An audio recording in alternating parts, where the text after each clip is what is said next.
Good afternoon, everyone. We will start the webinar in about a minute's time. We're just going to wait for a few more members to join us who may be interested in the webinar today, but we will start in approximately 1 minute. So thanks for those of you that have joined us so far. We're really looking forward to getting into the session.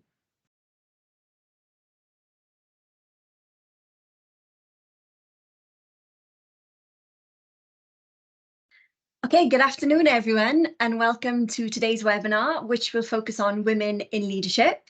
My name's Emma Owen, and on behalf of ATA and Aldar Education, I will be your host for today's session. So before we start the session today and welcome some of our esteemed and inspiring female leads, I wanted to share some key facts with you about women in employment, but more specifically on women in leadership. I just wanted to be clear here that we're not intending to highlight or imply or suggest that our male counterparts are less capable or deserving of roles in which they stand. This webinar is intended to highlight the challenges women face, whether that be linked to gender bias, confidence, or self-esteem. So again, our hope today is that the inspiring guest speakers, practical hints, tips, and thought-provoking questions will encourage, and inspire those of you in the call today.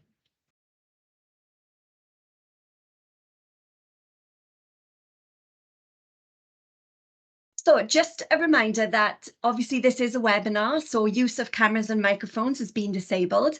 However, the chat function is available along with the Q&A feature. So if you have any questions, thoughts, experiences, anything you'd like to share throughout them, please feel free to do so. And we would love to hear from you.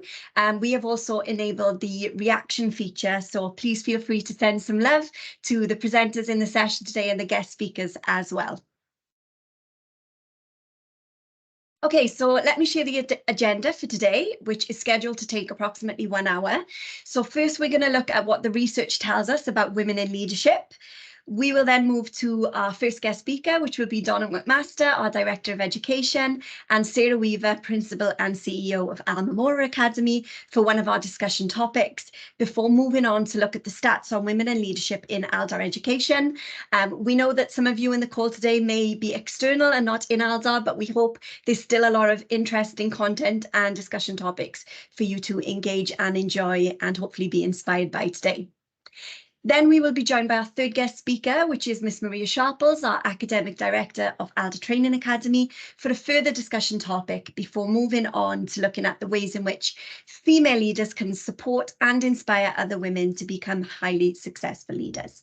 And then our final guest speaker today will be Ms. Sarah Al-Sadi, Group Head of Emiratisation, who will pull together some ideas around how we can best support other women in the workplace.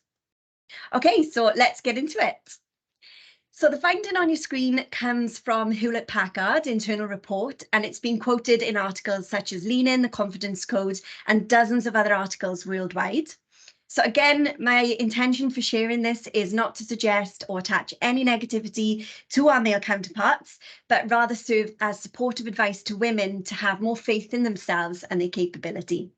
So Brene Brown, who is renowned for her work around leadership, coined the statement, choose courage over comfort. So I'm just going to display that on your screens if you're interested in that now.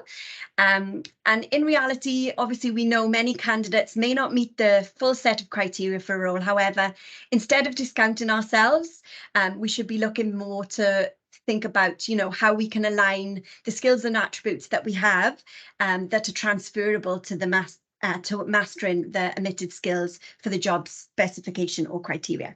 So just a bit of food for thought, as we dive into the first part of the session today. So I wanted to share some research with you first around the Harvard Business Review. And this was some research that was conducted recently, and it's updated quite regularly. It's a 360 review in which a high volume of individuals of all genders were asked to rate their leaders' effectiveness overall and to judge how strong they are on specific competencies. So I'm going to just kind of pull that up on your screen now, and it'll come up tile by tile so that you can see how that fares.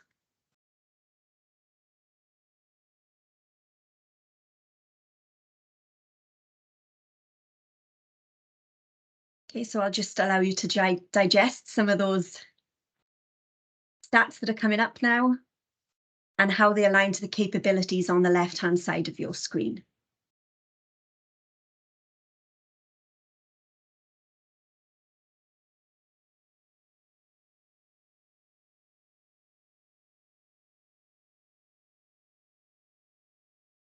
I swear it felt like they moved quicker when we were running through this, but they are coming up. So let me kind of talk through what some of these stats reveal. So obviously, each time this report is published and the data is regathered, it demonstrates a common theme. So you can see in the green there that women excel in taking things like initiative, acting with resilience, practicing self-development, driving for results, and displaying high integrity and honesty.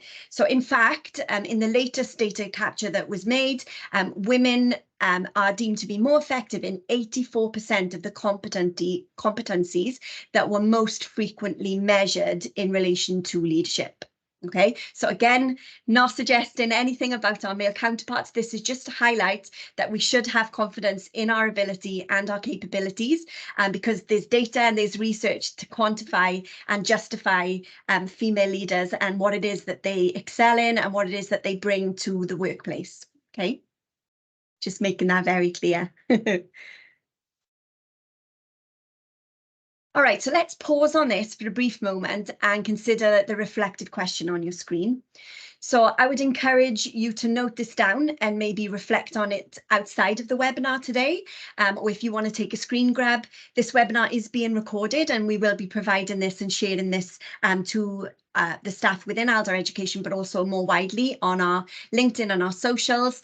But just reflect on looking at these competencies. Which of them do you feel confident in attributing to your leadership style and approach? So just going to kind of let you sit with that for a moment and maybe note some of those down. And feel free, I see our colleague Harriet is sharing with us girl power in the chat. So yes, indeed, girl power to all women that are in the call and men, of course, as well. We hope there are some male colleagues with us today in the call. Okay, so let's look a little bit more at the data that's presented by Zenger and Folkman. So as you can see from the graph, and rather interestingly, the confidence leaders have in themselves over their careers begins to merge at the age of 40. So you can see here where I've highlighted in with the blue arrow that the confidence levels merge at the age of 40, but you can see that a man's confidence is steadily higher than a woman's from very early on in their career. Okay, so women's confidence generally continues on an upward trend over time, whilst for men, this begins to decline after the age of 60, which is actually quite an interesting data set, I think. I'm not sure if you agree with me. But in a similar trend, in terms of women's perception of their overall leadership effectiveness, their rating rose as they aged and became more experienced, but still they're rating themselves below their male counterparts until they connect, as is shown on the graph. So on the right hand side of your screen, you can see here where that confidence and overall effectiveness and perception of overall effectiveness of leadership begins to kind of merge between men and women at the 56 to 60 age band. Lots of thumbs up coming through there. And we'll kind of tap into this throughout the session today as to what that means and what implications that may have on us and the way that we lead and the way that we view and perceive ourselves and our leadership.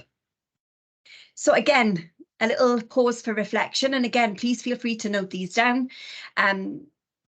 Obviously, on this occasion, you can add to the chat feature in the chat area of the demographic. So again, we're seeing some love from Anadi. So thanks so much, Anadi. Another example of strong female leader within the group. So we know from the data around leadership that women rank higher in 84% of the capabilities. However, the data showing us that their confidence is significantly lower. So it's clear here that there is a definitive confidence issue, and there can be many causes and reasons for this within the workplace. So it's not for us to deduce what those reasons are, but I hope that this is good food for thoughts for you to know that if you are a female leader and you're suffering from a confidence gap or a confidence crisis, please know that there's other women in and around you within the organisation or externally to that I'm sure are experiencing the same. So reach out and have a confidence kind of discussion around that.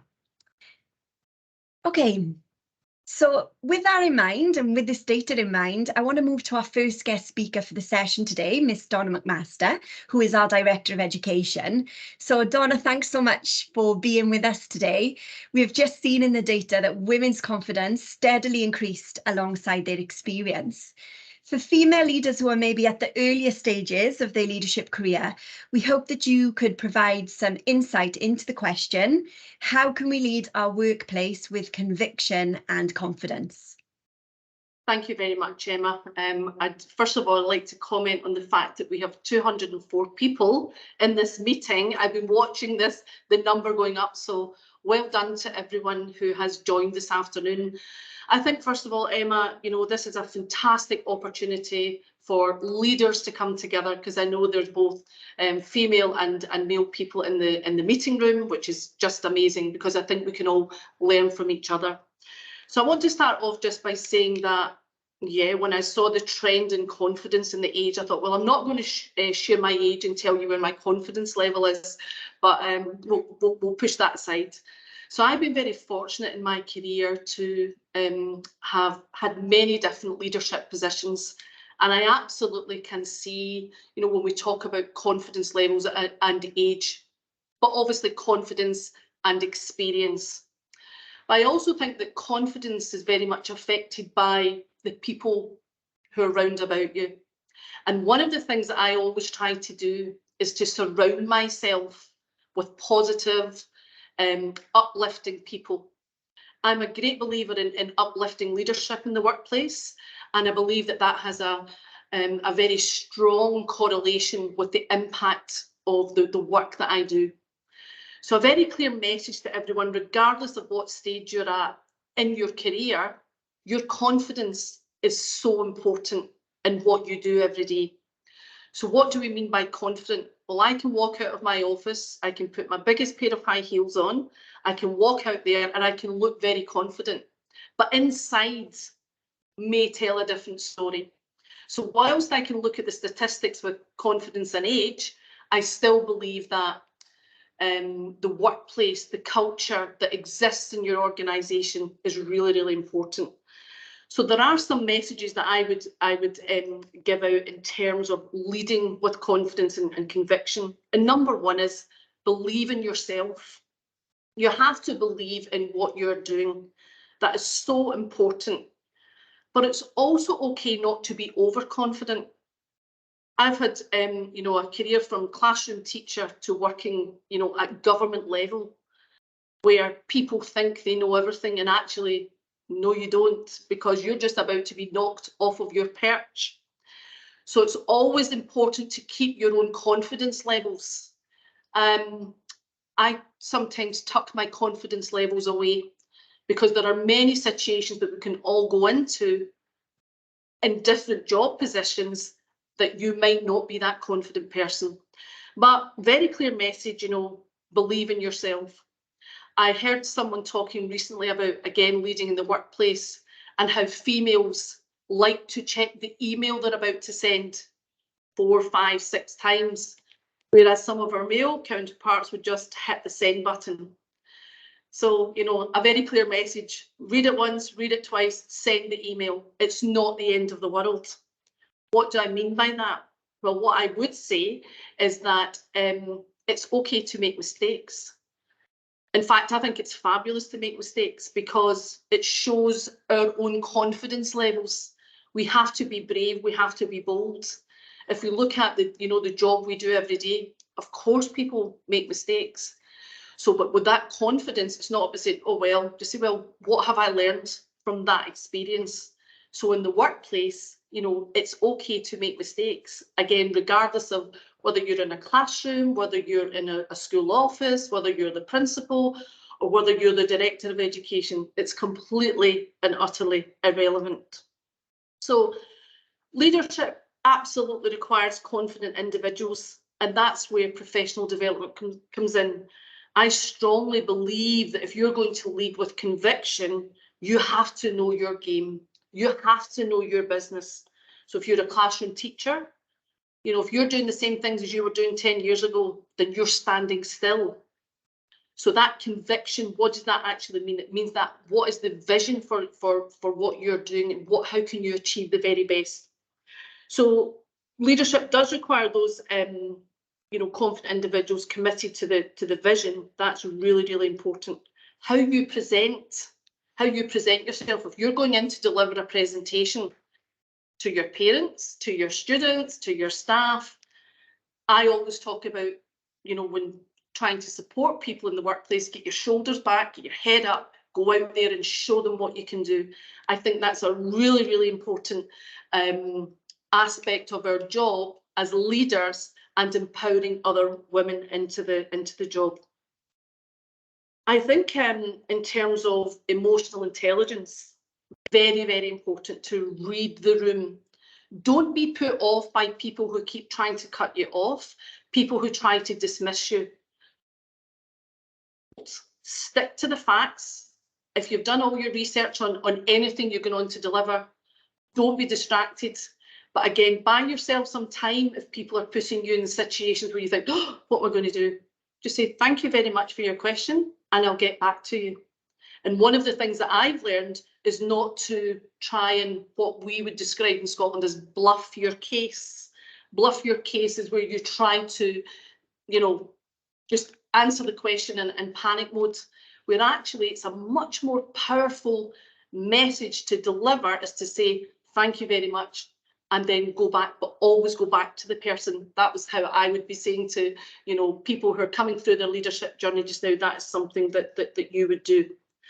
Something else that I am the leader I am today by having fabulous role models. There were people where I watched their leadership and thought, I'm going to take that piece of that person, I'm going to take that piece, and I'm definitely not going to take that piece. So even to this day, I watch how people lead. I listen to what they're saying. I watch their body language, and I learn every day. So, you know, even at my late stage in my career, I learn every day, and I will never stop learning. I want to say a little bit more about the leading with conviction. We operate in a very, what we would describe, volatile world. Now, you can see every time you switch on the television, it's uncertain, it's complex, and sometimes it's ambiguous. But leading with conviction and confidence means you lead with vision. You know exactly what you're trying to do. You lead with understanding of all the stakeholders. You have clarity in your purpose, but most importantly, agility. We have to be able to be agile in our leadership. I would say that leadership is an honour and a privilege to lead teams. I get a huge buzz from working with teams, and I want to say a little bit about the word empowerment. Women should be empowered to be the very best they can be, to be in any leadership position. There's nothing you cannot do. But empowerment is not something that you give to people. Empowerment is where you create the conditions for success. And that's where we need to go. If you're leading with conviction, you have to believe in your staff. You have to talent spot. You have to find the right people with the right skills and experience and knowledge to be able to deliver for your business. And if you look at the businesses that go to the top, creativity and innovation. So if you have that culture of empowerment where people are allowed to make decisions, and right back to what I said at the start about, you know, it's okay to make mistakes, but that empowerment takes a certain amount of risk taking. And for me, I think that's extremely, it's extremely important to do that. So to all our female leaders and male leaders out there, regardless of which stage you are in your career. Being in education is an honour, a real honour, and I reflect back on, you know, classroom experience, and so embrace it, enjoy every minute of it, and push yourself right out there to the edge. That's my job as a leader, is to push my team right out onto the edge of the platform, because that's where people learn best. So I'll leave you with just one little thought, and that is that no one is as smart as all of us. One person doesn't transform education. It's that team approach, and it's that true engagement with others in your team. That for me is, you know, how you lead with conviction and confidence, and that ability to inspire and motivate, and people want to work, they want to do a good job. So fabulous opportunity for people within Aldar Education. You know, there's lots of jobs here, and I'm so excited to hear from the next leaders we have on this Instagram today. And wonderful to see we now have 247 people in this meeting. I've probably spoken too long now, Emma, so I'm going to stop talking and let others have their say. So thank you very much. Thanks, Donna. No, not at all. You didn't speak too much. Some really great points there, and a lot of love in the chat for many of the points that you've brought up and you've raised. Lots of clapping, lots of love arts coming through, and lots of comments there for you. No direct questions as such, but guys, if there is a question that you have, please feel free to pop it into that chat area. I can see it's kind of a lot of to and fro in, people kind of engaging in some discussion and dialogue, which is amazing to see. So thank you so much for that. And one of the things that I've picked up and I've noted down from the chat coming through is someone has mentioned about confidence and how women don't apply for those top positions, and that's maybe why they're dominated by men. And we're going to kind of tap into a little bit more around that as we kind of go through the session today. So hopefully we'll get to that point, which is a really good one to have made. So thank you for Holly who sent that through. Okay, so I want to further build on some of the published data on women in leadership. So again, this is going to kind of follow up on the point that Holly had just made. So a 2020 analysis by Mercer of over 1,001 organisations across the world, so not just in one country, found that women were less and less represented as the level of a role progressed. So you can see here at support staff level, 47%, and that reduces to executives at 23%. So I'm going to leave you with that for us to deduce our thoughts and our insight around that piece of data. But I just thought that that was quite important to kind of signpost, and it's a good point to pick up on based on what Donna shared with us and also some of the thoughts coming through in the chat there. Okay, so let's dive into this trend globally. So I'm going to just kind of share with you now just some snippets of data from around the world or globally. So you can see here in some of the data presented. So in Australia, 71.1% of CEO positions to women. In the UK, 34%, so a slightly higher statistic, but in my opinion, arguably not high enough. In India, 14%. In the US, which I was actually quite shocked by this statistic, 7.4% of CEO positions at Fortune 500 companies were allocated to women. And then again, in the EU, we're looking at around 22%. So again, just some kind of food for thought for you there in terms of how that kind of feeds into the global kind of stance of women leadership and how that's allocated to women leaders around the world. Okay. So with this information in hand, I'm going to move now to our next guest speaker, Miss Sarah Weaver, who is the Principal and CEO at Alma Moore Academy. So Sarah, you have many years of experience in education, both in the UK and the UAE. Can you share with us some of the leadership challenges you have faced and how did you overcome these to become successful?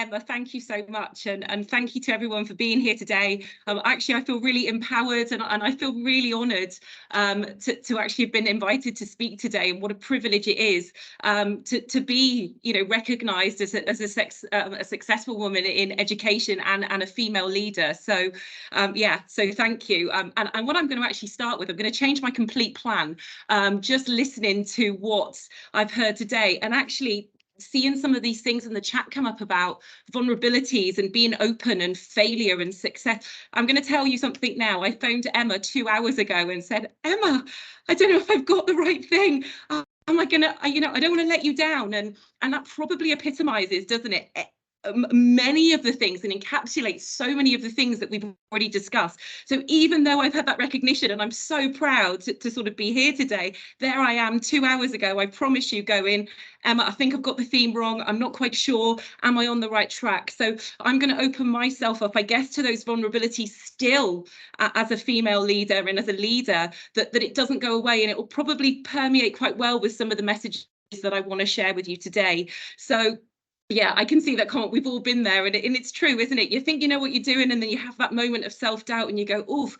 But actually, again, let's go back to some of those comments. If we can be there for each other, I can give Emma a call and go, am I okay? You know, we're building relationships, we're building our self-belief, and we're relying on each other for that support. And it's so critical in any role, in any role, whatever you are in a school, whatever your job is, you know, leadership or not, actually support, people supporting you supporting others is absolutely critical. Now my question is about what are the leadership challenges that I've faced, and how have I overcome them? So a lot of the things that I'm going to talk today are very personal, and it's again, hopefully show some vulnerability. And I'm going to start with just sort of going through my career. So as you all know, I'm the principal. I've been the principal at Memora for 4 years. I'm incredibly proud to be the principal, I have to say. But interestingly, when I first started in education, I actually didn't have an aspiration. So I'm going to throw this right back. I actually didn't have any aspiration for leadership, really interestingly. So I started as an NQT in inner city London, always wanted to be a teacher, loved working with children. And it took a while to find my path, I guess, in that. But what was interesting was that my first job, I actually became a deputy head after my 3rd year of teaching. So I was recognised not in any particular programme, but I had no interest in being a deputy head. I was a primary history leader. That was my job, and I was quite happy finding my feet, dipping my toes. Primary history leader, then I was a maths leader, and then I was approached. So actually, my aspiration wasn't there yet in terms of my journey, in terms of being I guess moving through that career path. I was kind of early in my journey, and actually for the first 2 jobs, thank you, it's lovely to see the comments, I actually was approached by other people. So it just wasn't on my radar. So what was amazing, and I think it touches on something that Donna had said, is that other people believed in me. I worked with incredibly inspiring people, and people that had faith in me, and they have certainly shaped the leader that I am today, and that's continued through my journey. So interestingly, I was a deputy head very quickly, but all those questions, I don't think I can do it. I'm not good enough. I don't know what I'm doing. I can't do this job unless, you know, I'm going to be really good at it. And I think that's the thing, is that what I think is important in some of those statistics that Emma's shared, and many, you know, female traits are along that line of, I've got to know that I can do it, and I want to do it, and I want to do it well. And it's not that, you know, I think females are less inclined to that kind of wing it culture, and I'm not saying our men counter female, you know, are, but it's that I've got to be able to know that I can do this really well. And that was my, you know, and someone approached me and I was like, I don't know if I can do that. So I think my journey was quite interesting, because I was probably pushed more into that, you know, and I went along with it, than I really did drive and strive for my career to progress.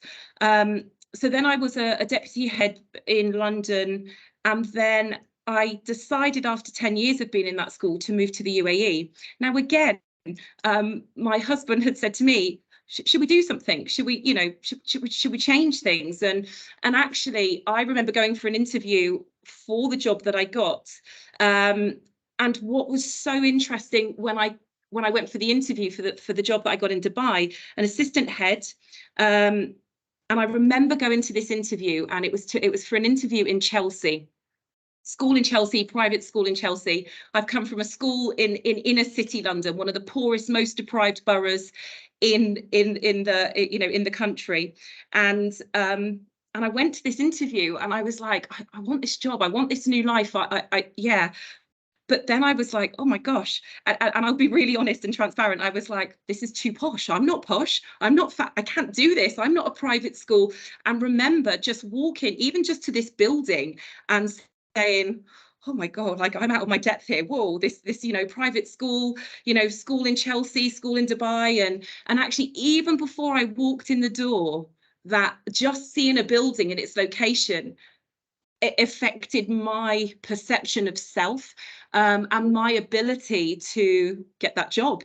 Now I did get offered that job, and I guess the next thing that then happened was that I got offered that job, and then I was like, I don't know if I really want it. I'm going to have to change my whole life. And I've tried to sort of weave some sort of, hopefully some interesting things in here. And one of the things that happened to me was that I had a discussion with a lady, again, a female leader that I really respected, or really aspired to want to be like, and, you know, work with. And yeah, she, you know, had a huge influence, and she sent me a card. So I got that job. I told her about the whole Chelsea thing. I was like, I'm not sure I'm good enough. And she sent me a card. And the card, you probably have heard this phrase, and I've got it written down here. It was, go confidently in the direction of your dreams and live the life that you've imagined. Now, I got sent that card 10 years ago. So I've been in Dubai now for 10 years. And that card still sits in my wardrobe. And every day when I open my wardrobe and I get ready for work, next to my deodorant and my perfume and all the bits, that card I look at every single morning, to really just keep myself in check. And that woman, you know, strong female, really inspired me. And I look at that every day and I think, right, I'm going to take that with me. And like I say, 10 years, it's been through many moves. It's, you know, it goes wherever I go, and that will always stay with me. So, you know, very small things that somebody probably didn't realize was going to make such an impact on me, and probably she has no idea that I still look at it. But again, you know, really just saying to yourself, be confident, you know, going back to what Donna said, be confident, you know, aspire, you know, live your dreams and believe that you can do it. Now, following on from that, my career then took, I was saying I came to Dubai and started my sort of career in leadership in the UAE, you know, with absolutely no regret. But what then is interesting is that I moved as an assistant head, so a very similar level role. And actually it took me 12 years. So although I went very quickly into leadership, in my career, it then took me 12 years to make the next step. So I took a sideward step, and then it wasn't until 12 years, I then was like, I want to be a head teacher. And it really comes back to when I made that decision, it took me 12 years, but it really took me 12 years because then I was at the point where I thought, I know I can do this now. I know it took time. And I may have and should have maybe done it earlier, but I really then went for those jobs, and I went for the job that I'm in now, this job and the head of primary job, because I genuinely felt that I could do it, not because someone else was saying you could do it, because I believed I was ready. So my self-confidence was there.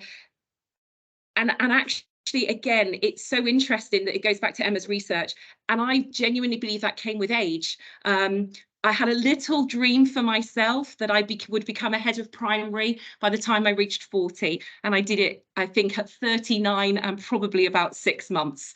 That was my little goal for myself, and I was really proud to have done that.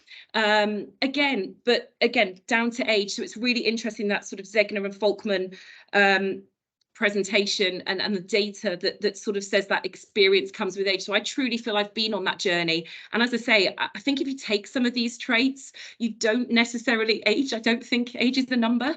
I don't think it matters, but it is really interesting how so many females do follow the research and the patterns that are presented today.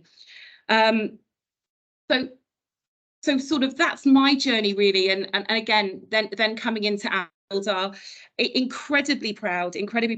I was appointed 4 years ago at Alma, and I really was given a very clear job to do, but something that I was particularly proud of, and this wasn't in my remit, was I was actually proud to be at the time the only, and I still am, I think just about, is the only female through school principal within the Aldar academies. Now we've got amazing, and I've worked with some amazing through school principals in our charter schools, and we've got such incredible ladies out there. But actually, in what I would perceive, and I don't have data about this, but what I would perceive secondary, kind of the through school environment in the UAE, my experience has been very male dominated in terms of principals.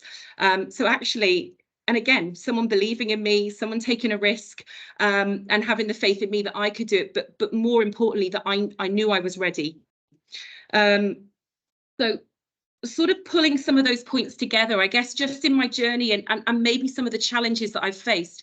If we pull that together, the main thing is it's about self-belief. My main challenge in leadership was me. It wasn't other people. Other people believed in me. You know, my family, my colleagues, it actually was me. I was my own sort of barrier, and I was my own challenge. And actually, it goes back to that. One of the things I thought was interesting, the 100%, 60% figure in terms of males, females applying for roles. And one of the things that perhaps I wish I was a bit more confident in is that I perhaps didn't and still don't need to be able to fulfill 100% of everything. What I really truly believe is that building a strong team, being a strong leader, what you need to have the capability of doing is you don't have to know and do everything. You need to know the people that know how to do these things. It's your job to bring them together. It's you that needs to have the skills to bring everyone together, to make sure that we've got the skill set amongst our team, and then our job is the skill of how we navigate through that on a day-to-day basis, and how we grow our schools. So I wish maybe I knew some of that sooner, because there's that feeling of having to know everything, and I certainly think that's not true. I think you have to have knowledge and you have to have confidence, but again, placing the right parts of the jigsaw puzzle together when you form your team, I think is absolutely, you know, fundamental. And then some of the other things that I've kind of written here is about, you know, be yourself, back yourself as well. You know, it's so important. Back yourself. You've got the knowledge. You know what's right. It's absolutely vital. You know, you've got to be your biggest fan. And I think that's something that I've learned. And just those, I guess, those personal attributes about grit, determination, are so important. And in my office, I've grabbed a few things for this meeting today. I have this. So I wanted to show you this book. Now, this book somebody bought for me a number of years ago. And I was a leader at the time, and my line manager bought me this book, and it stays in my office, and I have it on my shelf just over there. And it's just there, and I just like to look at it. And it says, "Fortune favours the bold." Because one of the pieces of advice that I was given was, Sarah, you do need to believe in yourself more. And I have this book, and it is about self-belief and just having these little things along the way that really keep you going, keep you encouraged, and keep you motivated.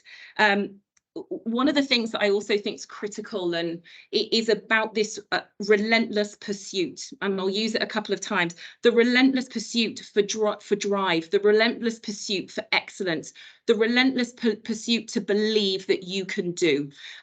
It's absolutely critical, and I think that's not just women, that's everybody, isn't it? That relentless pursuit in everything you do. Do not give up. Do not let people get you down, you know, or if you do, how do you build yourself back up again? The relentless pursuit to be the best person that you can be. So I think that's absolutely critical. Now, there are other things where I think perception of others, you know, being a female, I've had some comments over the years of, you're very nice, but can you do the mean stuff? Can you do tough? That person probably regretted asking me that question. You know, and it's that, and it's about finding that balance, isn't it? It's about, you know, we've got to have humility, but we need to be strong, we need to be resilient, and we need to have the courage of our convictions. So, you know, there are things which many females will face about having a family, and actually, you know what, I feel it makes me a better person, but I have an infrastructure around me that supports me, because you know, my school is my family too. So it's really just some of those things that it's just about knowing. I was like, I know I've got a family, but I know I can do this. I know I can juggle this, and as long as I know I can do it, I will do everything I can to be successful. And then just to close, sorry, Emma, I love talking. I think you've chosen 4 strong females that love to talk.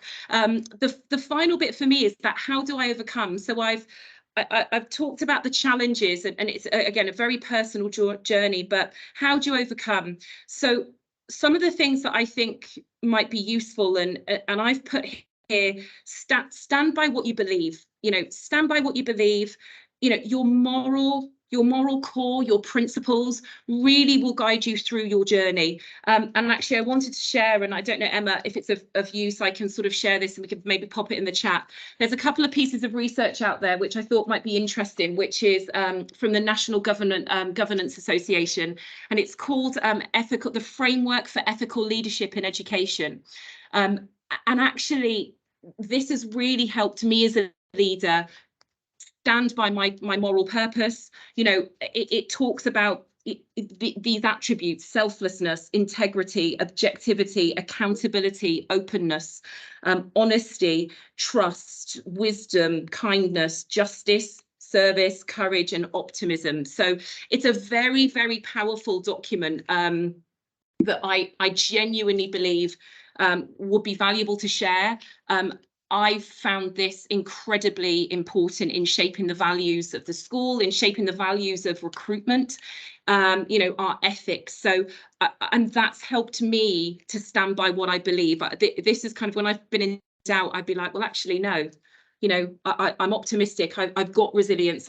I'm, you know, and how am I doing those things? So something there that I thought was just some research to kind of share and enhance what I'm saying. And then, you know, prove yourself on the ground. You know, you got to walk the walk and talk the talk, you know, so prove yourself. And I think something that's really important, again, you know, I'm happy to clean I'm happy to clean the tables, I'm happy to lift the chairs after the iftar, but I'm equally happy to have those difficult conversations and lead our school and our staff. So, you know, I believe you stand by what you believe, you prove yourself on the ground. The relentless pursuit of excellence, never give up.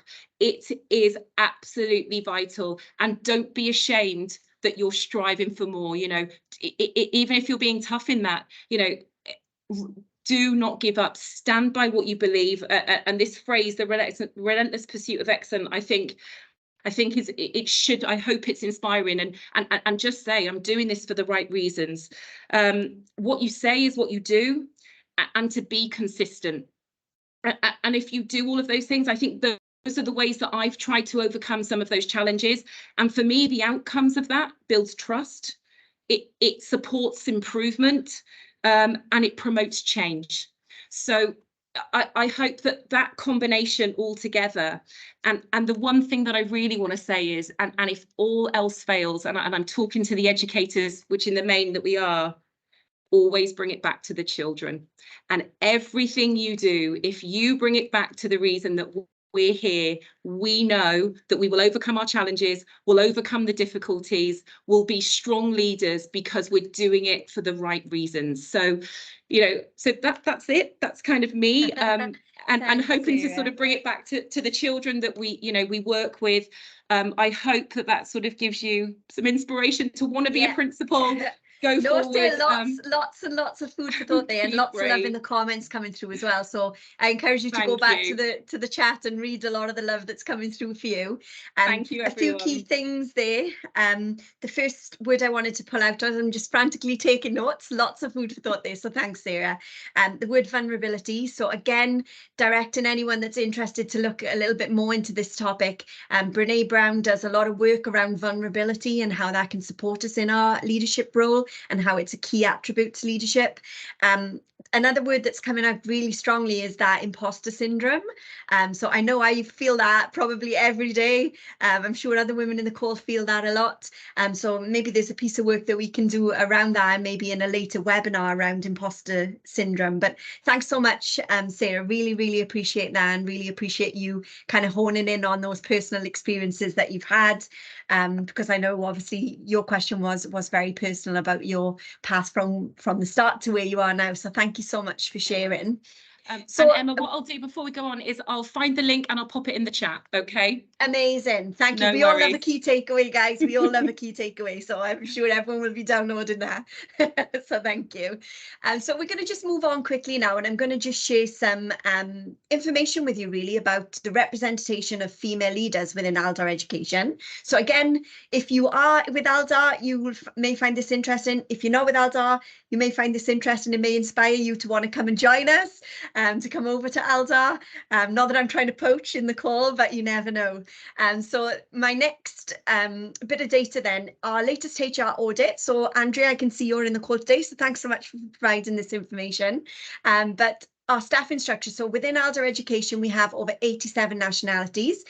This is an extremely positive statistics. It shows that we have, a diverse culture for us to be a part of, and something that many of the female leaders have already touched on. And a key thing is, how representation is so important, and it links directly to workplace culture and also well-being within the workplace. So, wanted to kind of share that data with you.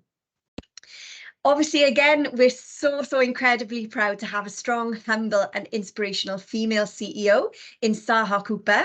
And for those of you that may or may not know, she was recently featured in the Forbes Middle East 100 Most Powerful Businesswomen of 2023. And she came in at number 66. So we're very proud of that. So we're giving a whoop whoop to Saha. So yeah, she's a very inspiring female leader that we can all kind of look up to and be motivated and inspired by. So again, another great statistic in terms of how women are represented and how they represent themselves, more importantly, within the educational field. The next bit of data, obviously, in terms of senior leadership teams, within Aldar, women make up 63% of senior leadership teams, which is a very positive stat. And one of the things I wanted to touch on, maybe that Sarah actually referenced in her discussion point, was around, maybe we could delve a little bit more into this in terms of primary versus secondary. We know that in primary there are more female leaders because they're just, usually it's a more female heavy career, and then obviously how that would look in a secondary only setting, but still a very positive statistic that we can share with you guys. Then in HQ, women make up 39% of senior leadership roles, of which some of our guest speakers are in the webinar today. So we are incredibly proud of the women in our organisation. And I want to point out here that whether you're in a senior title or not, we are all leaders in our own right. I'm just going to mention Brene Brown again, who is renowned for her work on vulnerability and leadership, vulnerability was a key word that kept coming up in a lot of the discussion topics today. She would define a leader as any person who holds themselves accountable for finding the potential in people and processes. So whether you have senior leader as a title in your name, if that description resonates with you, any person who holds themselves accountable for finding the potential in people and processes. Okay, so she shares that from her research, and it's just a little bit of food for thought for you. To add to that, I just wanted to kind of share the patterns that from her research she's pulled out in terms of consistent themes, behaviours and patterns of good leaders. These are the 4 things that Renee Brown pulls out that she sees through her research from feedback from people who are led by positive leaders, is that they rumble with vulnerability, they learn to live into their values, they build trust, no teams, and they have the ability to reset after failure, disappointment or setback. So again, a bit of food for thought for you in terms of that. Okay, so we're going to pass over to our next guest speaker now, Maria Sharples, who is the Academic Director of Aldar Training Academy. Maria is my female leader, so she leads myself and many other people within our team. So Maria, we've seen from some of the key stats and figures from Aldar that women are well represented as leaders, but can you talk to us about the benefits of having female leaders in the workplace? Absolutely. First of all, I just want to say thank you so much for inviting me to do this talk. And as others have said, it's a real privilege to be able to do it. And I am going to talk about benefits, as there are so many. But before I do, and everyone's sharing their personal stories, I want to jump in on that and share a little bit about my personal story. I think, you know, I've been in education for 30 years, and you know, at school, I was just an average student, you know, not noticeable at all. And for a lot of my life, I've been told just average. Growing up, women leaders were rare. I remember Margaret Thatcher, and from my point of view, Margaret Thatcher always wanted to be a man. You know, I certainly didn't see many leaders like me. And I remember trying to go for jobs, people thinking, well, I didn't quite look right, I've not got the right look, and having to battle with that. When you're talking about confidence and conviction, it took me a long time in those 30 years to start to step up that ladder. I really had to fight because I don't look, my look wasn't right, or I was too tall or too dark or too this and too that, and all of these things were barriers for me that I had to overcome, whether I liked it or not. And I remember my mom saying to me, you know, you just have to plug through, you have to pull through, you have to push. If you want this, you've got to go and get it.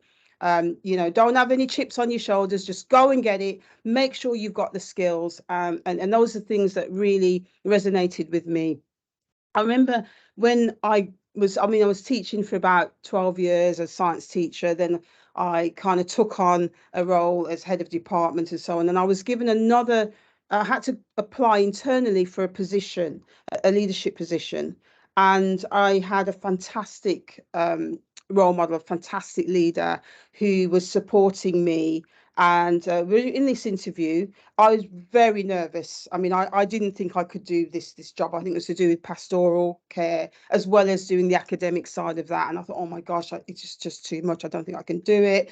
I had twins as well. I mean, just to add to the mix, you know, I was kind of juggling. I'm sure Harriet is going through that process right now with her little Lois. But I was definitely, it was a struggling time. You know, as women, we've got kids, we've got this, you got that, you got all sorts. And I was growing up at a time where, you know, women did cook the meals. You know, it's all very PC now. But when I was growing up, there was definite issues and things like that. And I was fighting. I want to be a leader in my school. And I was rejected many times. And I thought, right, I've got to go for it. Went for this job, and I blurted out all of these things that I'm going to do in this role. I'm going to do this. I'm going to make sure it's this way. I'm going to beat the world. I'm going to make it happen. And at the end of it, there was about 6 people that applied for the job, and came back, and I thought, yeah, I know, I haven't got it. I know I haven't got it. And then the female SLT member said, you know what, Maria, we're going to give you the job. And I said, what are you going to give me the job? And she said, you know why? Because if you do half the things you say you're going to do, you will be amazing. And I can tell you now that has stayed with me for 20 odd years. I don't know why, but her belief in me that I can do it at a time when women were just, you know, they just weren't on the scene in education, absolutely turned my life around. It was just incredible. And what I'm saying is what everyone has said about needing people that believe in you is critical. Leadership for me and the benefits of leadership are about raising other people up. You've got to see it's not about you. It's about you being able to raise people up. But to do that, you need the confidence and you need people around you that are going to uplift you to be able to do that. Look, there are just phenomenal benefits to being a female leader and in the workplace right now. Look, it's incredibly important that we have a diverse leadership workforce. I'm amazed at Aldar. Aldar is ahead of the game here in terms of diversity, and that's awesome. It really is. Why? Because it means that problems are shared. It means that we can make the right decisions. We have a different perspective as women. We have different experiences. We have incredible skills that we can put on that table that will involve supporting innovation and creativity. What we say matters as women. You know, at the moment there's an imbalance representation of women in leadership across the world, and it's significant socially, culturally, and organisationally. It's a massive issue. You know, it's what we're seeing in Aldar is not represented across the world. Given that women, and this is from some stats, I'm going to throw some stats at you now. Given that women now represent the 40% of the global working population, and that's growing, that's from the World Bank, it'd be reasonable to expect there's a comparable gender ratio in leadership roles. And as you know, that's not the case. You know, women only represent 34% of managerial positions across the world, and that's from the WEF, the World Economic Forum. And even less, as you've seen that Emma has said, in the top roles. In the United States, 5% Fortune 500 CEOs are women, and it's just not enough. And even the Chartered Management Institute has commented on that as well.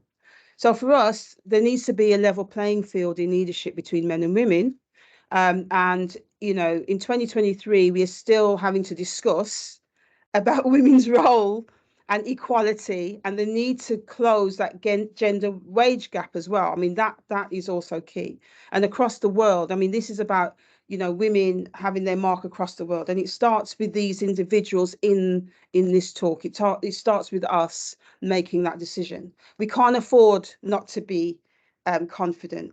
We can't afford not to have conviction, because you guys need to be the leaders, absolutely.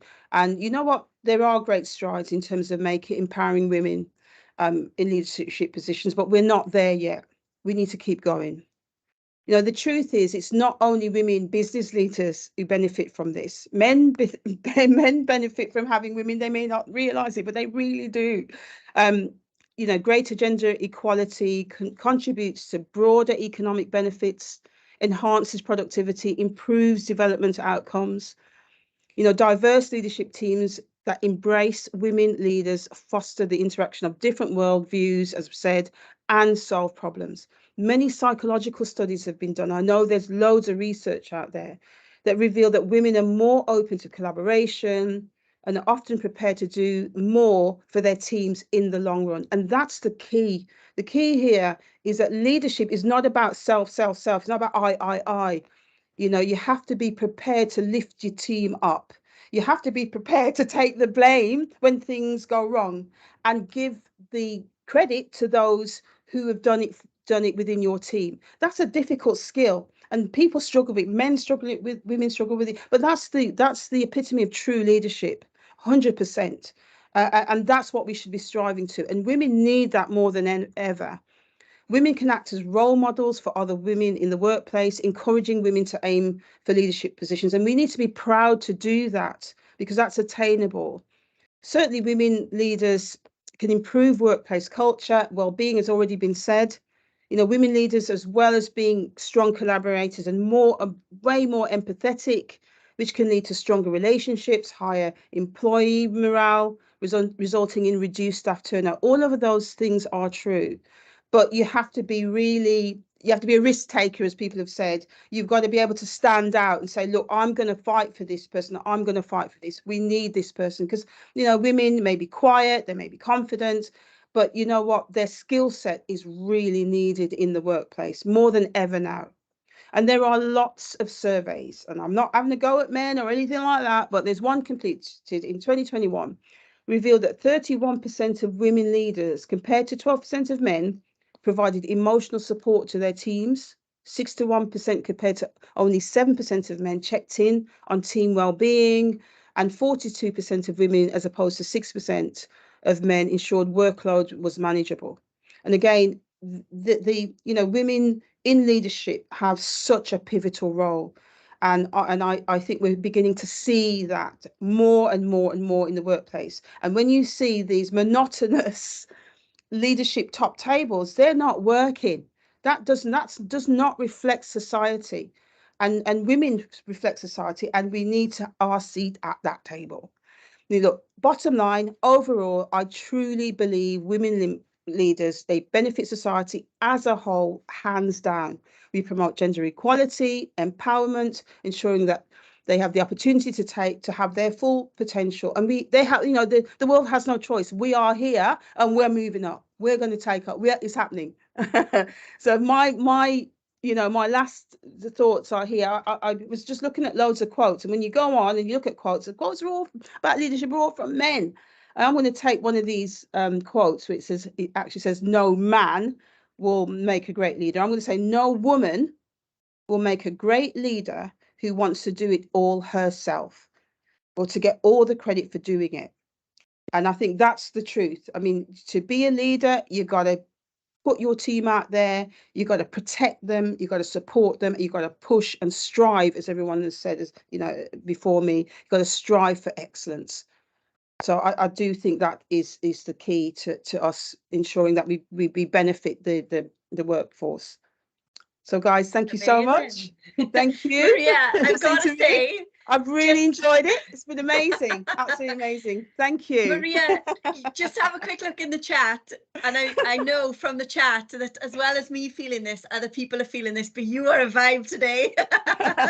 You're giving me the feels. So I love it.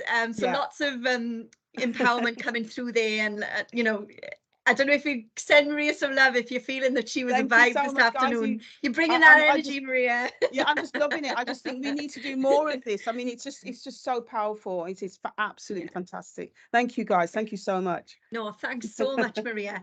I'm just going to kind of pull in. I'm conscious, guys, that we are at 4:30, which it was scheduled as an hour webinar, but we're really getting into this, and there's lots of chat comments coming through and lots of questions and lots of thoughts.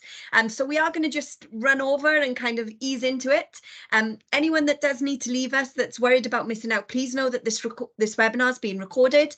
There is an hour certificate that's allocated for attending this, but we can increase it to a 1.5 hour for anyone that is interested in getting their logs, their PD offering. So please know that we will make that adjustment. A few points I wanted to touch on. So Maria said about you have to prove yourself as a woman. And I know from the chat that other people are kind of pulling that out as well. There's a famous quote that talks about when a man walks into a room, he's assumed competent until he shows himself to be otherwise. Whereas when a woman walks into a room, she's considered not competent until she proves otherwise. So, we're always up against it. And I thought that was a really empowering thing that came out through the chat there, and also through the talk points that Maria was talking about. I think it was Bhavani. So Bhavani, thanks for sharing that comment. I'm just noting down some of those points. We're going to move on in keeping with time.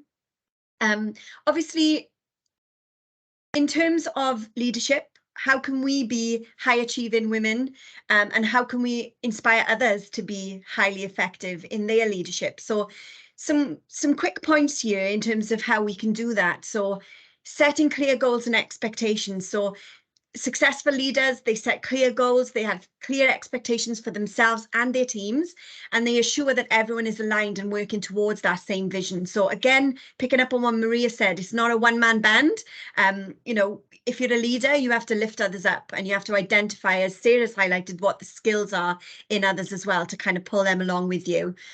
Secondly, communication. So again, a key skill that I think is really so important now, especially in the times that we're in.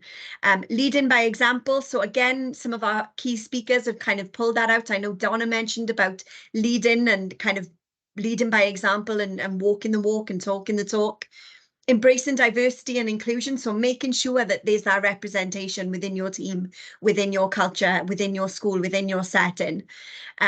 Taking calculated risks is another one. Prioritizing self-care, guys. We know that with COVID and the after effects of that, it's kind of like COVID never happened now. We've all kind of been put back into our work setting almost as if nothing happened. We're all just kind of working and assuming our roles back to what they were before COVID. But the reality is it's not the same. And we have to be mindful of that and making sure that we prioritize people's self-care to allow them that time to adjust to something that was actually, you know, in 20 years time, people are going to look back and be like, I can't believe people went through that. So I think that's a really key thing as well around self-care.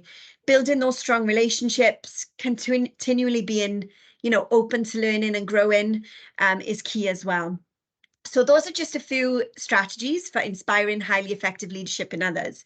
And by following these principles, we can create positive change in the workplace and inspire others to do the same. So just wanted to kind of touch on those. So we'll move now to our final speaker for today's webinar, which is Ms. Sarah Al-Sadi, who is the Group Head of Emiratization at Aldar HQ. Sarah, we've just reviewed some key considerations for leading and inspiring others to lead in the workplace. Can you speak to us about how, in your experience, we can best support other women in the workplace? Sure. Thank you so much for having me. And Donna, Maria, Sarah, super inspirational. Definitely took a couple of key points from you guys. So it's basically common knowledge that women are as capable as men in the workplace, and we are making strides of achieving gender equality. So despite the progress that many women struggle to feel a truly sense of belonging in the workplace, this lack of belonging can lead to isolation, disengagement, and even burnout. So when women don't feel like they belong, that they may feel they have to work harder to prove themselves, or that their ideas are not valued. So this can be a significant barrier to the success and can even cause women to leave their jobs altogether. So as colleagues and leaders, it is our responsibility to create an exclusive work environment where everyone feels that they belong into the workplace. Supporting other women in the workplace is not just a matter of ethical responsibility, but also makes good business sense, actually. So studies have shown that diverse workplaces lead to better decision-making, increased innovation, and improved financial performance. Despite the progress that has been made in the recent years, women still face significant challenges in the workplace. We've seen it in many workplaces, government, private, biases, sometimes discrimination, unequal opportunities. So this is the truth, and this is according to research. I myself, I'm in research, and I study sense of belonging in the workplace for my PhD. So to address these challenges and better support other women in the workplace, organizations need to take varied approaches, which includes implementing policies and practices that promote diversity, inclusion, provides opportunities for mentorship and professional development, which I believe many companies are currently working towards that path. Also creating a supportive network, addressing biases and discrimination, and promoting work-life balance. As a woman, we know that we have children, we have our own things to take care of after working hours. So it would be really great if companies do support work-life balance.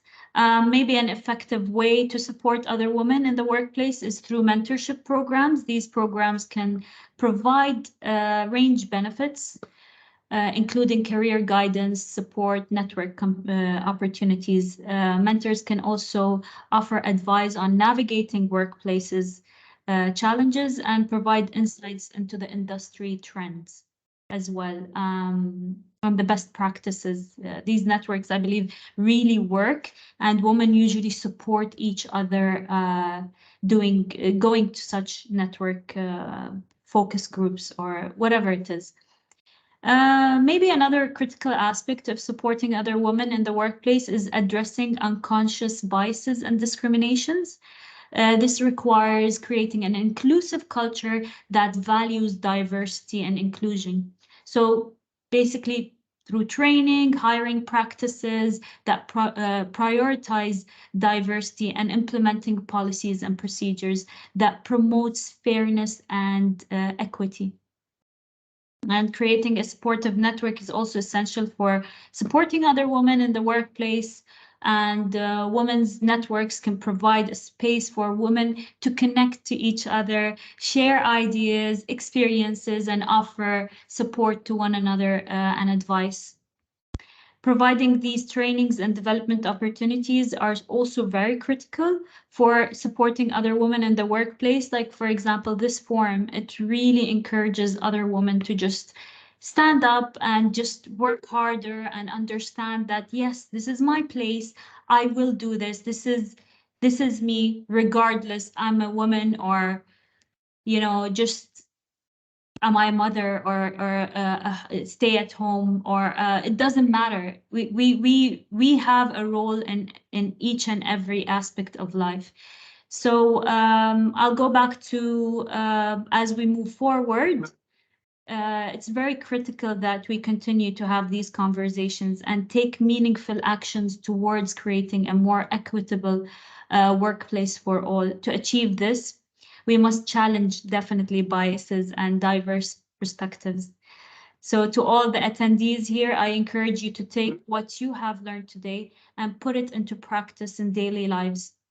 Whether you are a leader in your organization or an employee, you can make a difference by being an ally and advocate for change. So let's work together to create a more inclusive and supportive workplace for all. By implementing some of these strategies, we can support women in the workplace. Organizations can actually create inclusive workplaces and cultures that support success and advancement of all employees. Finally, a quote which I love: "The success of every woman should be the inspiration to another. We should raise each other." So thank you so much. Sarah, thank you so much. So many points that were hit in there, and I'm sure there's lots of love again for you in the chat. So do take a look at the comments that have come through, because I think a lot of what you've said has resonated a lot with, I know certainly with myself and a lot of people in the call today. So thank you so much for joining us. So obviously we've kind of had a number of inspirational speakers today, and we're going to just kind of leave you now with a few points to finish up on some of the points that Sarah had made around how can we as women ensure that we don't exercise gender bias against other women. So how can we ensure that we are advocating for other women? And some of these topic points have come up in the piece that Sarah shared, but these are just some key ways. So recognize and challenge biases. So if you see it in your workplace, bring it up, call it out. Avoid negative stereotypes. So, if someone's sick or that they need to go home because of their child being unwell or whatever that might be, don't assume that that's a woman thing. That's not a woman thing. That's a family thing. So, making sure we're avoiding those negative stereotypes. Mentoring and supporting other women, again, a key message that came through from Sarah's discussion topic. Valuing diversity, again, we know that representation is key within the organisation, and I know that there's a lot of people that have felt really inspired by, the diversity even within the call in terms of the people that have joined us, and also some of our guest speakers today. So, some really inspiring and thought-provoking points coming through in the chat area there. Avoid comparison and competition. I think this is a key one. Someone else, don't dim yourself. What's the saying? Let me try and get it right, guys. I'm so inspired. My brain is overloaded. But there's a quote that goes around, don't dim your sparkle, to serve other people. So don't try and lower yourself or dim your shine and what you can achieve and what you can be, because it makes someone else feel threatened. So please just keep pushing, and you will be seen and you will be recognized. So for those of you I know that have said that you've experienced disappointment with job applications, just keep going. You'll get there. You know, just that's one thing I could say to you. And then building a supportive network. So hopefully we've built one here today, guys. And one of the things I would say to you is, as part of the feedback for today, one of the key things that we want to get from it is obviously feedback around what can we do with this moving forward? Are you interested in this being a regular feature? Do you want us to start up a network? Do you want to start doing more webinars or meetups or coffee mornings? So really keen to get your feedback and ideas on how we can maybe keep this momentum going, because I think we can all see just from looking at the chat that this is something that's, you know, really valuable, and something that's really key, something that's really inspirational to others, and something that people feel, you know, people in the call are feeling passionate about. So I'm going to share with you, you know, to summarize today, the QR code to scan where you can provide feedback, also to get a certificate of attendance, but also give us some ideas about what can we do to explore this topic more. And with that being said, I would like to just thank you all for taking the time to be here with us today. We humbly request that you provide that feedback just so that we can move forward and maybe build the momentum on what we've achieved here today, which I'm really excited about. We have run a little bit over, so we do apologise for that. But I finally, before we go, want to just say thank you so much to today's guest speakers for joining us and for your passion and enthusiasm around this topic and advocating for other women, which I think is a really key thing. We will do some questions. If there are any questions coming through, we'll pose them to the guest speakers. But I think most of the things that are coming through are just kind of comments, commentary, thoughts, ideas, feedback. Can I just jump in and just say, I want to say a massive thank you to Emma and Sarah, who I'll say who organised this. I mean, obviously all the speakers as well, but Emma, I know you've just done a fantastic job, so just want to say thank you so much, and thank you, Sarah. I'll say as well. Thank you so much. No, thanks everyone. It's been a great session. Hopefully you enjoyed. And as I've said, this is recorded, so we will share this with you on our socials in due course. But thanks so much for joining us, and have a great evening. Thanks, everyone. Thank you. Thank you. So wonderful to hear these stories. Yeah, amazing. Thank you. Thank you. Bye. Take care. Bye. Bye. Thank you so much. See you guys.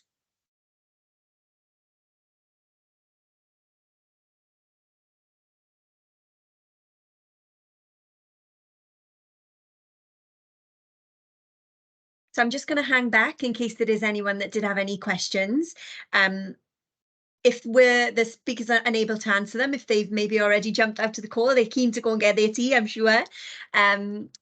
If there are any questions that we think need following up, we will obviously contact you. We'll have your contact information through completing the QR code form. So please do that if you'd like to get your certificate, and also receive further information about further events that we might be hosting. Thanks so much for joining us, guys.